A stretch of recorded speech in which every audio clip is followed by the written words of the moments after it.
It's Super Tuesday, and 3 Republican candidates are stumping for votes, not just in the states holding elections, but inside a convention hall in Washington, D.C. Their target audience, the members of AIPAC, the largest pro-Israel lobby in the U.S. The faces changed, but the message didn't. We must not allow Iran to have the bomb. You will stop your nuclear production now. The red line is now.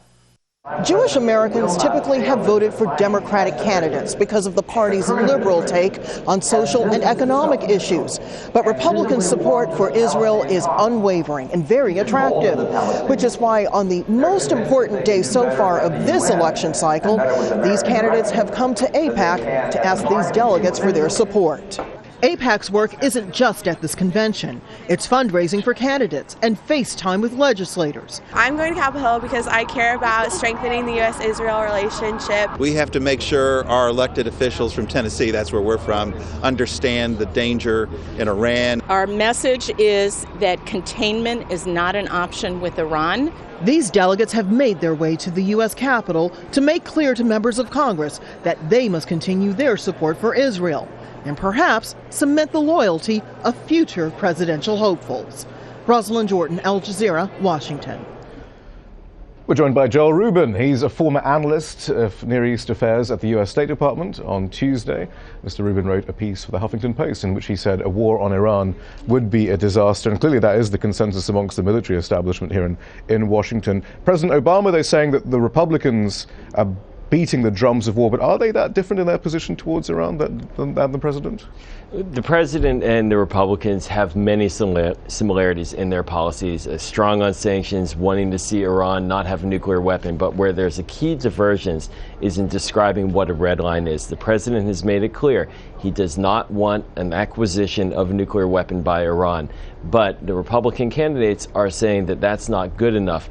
Military force needs to be a more active option, needs to be pushed forward into the dialogue, and that it should be considered even with capabilities. Well, even with the frontrunner, Mitt Romney, he seemed to be simply diplomacy with a military option on the table, more aid to Israel. That seemed pretty almost identical to President Obama there. Well, in action, yes, there is very much similar, but it's intriguing how the presidential candidates, Mitt Romney, Rick Santorum, Newt Gingrich, are saying that Obama is not doing enough, trying to ratchet up the pressure for a military option. And Mitch McConnell, the Senate Minority Leader, also just called for authorizing military force as a direct Senate action. So it really is driving up the rhetoric. Rick Santorum was interesting there. He said his demand was Iran stops all nuclear production now, open all nuclear facilities to inspection to verify they're being dismantled, and if that doesn't happen, engage with Israel on tearing down those facilities. No, I mean, unfettered by the U.S.'s intelligence assessment of Iran and not having a nuclear weapons program, unfettered by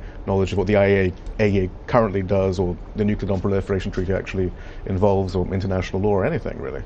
Well, ultimately, what is going to have to be done to resolve this permanently is for the Iranians themselves to decide that they will not acquire a nuclear weapon. And that's going to take a diplomatic outcome. And the military option, invasion, the land of Iran and occupying it in order to eradicate the nuclear program, that's too far from That's interesting, because you're still Americans. taking on this framework that it's up to the Iranians to make this decision when, again, the intelligence estimate says they are not currently making a nuclear weapon. And President Obama continues with that framework, which in the end might be still dangerous. And it's the same framework as the GOP candidates, isn't it? And might that not box President Obama or the Republican candidates at the same time? President Obama is still singing from that same hymn sheet. He still has the same framework as the Republican Party. His view, like the consensus view of the intelligence community, is that Iran has not decided to make a nuclear weapon, and that's a key argument. That's not something that's right, but still often crippling sanctions here. And tightening the noose on what if there's no nuclear weapons program? Isn't that the problem, though? That framework still exists, and that's the same as the Republican Party. Well, ultimately, the goal is a diplomatic outcome, and the president's pushing for that, and the Republican argument has been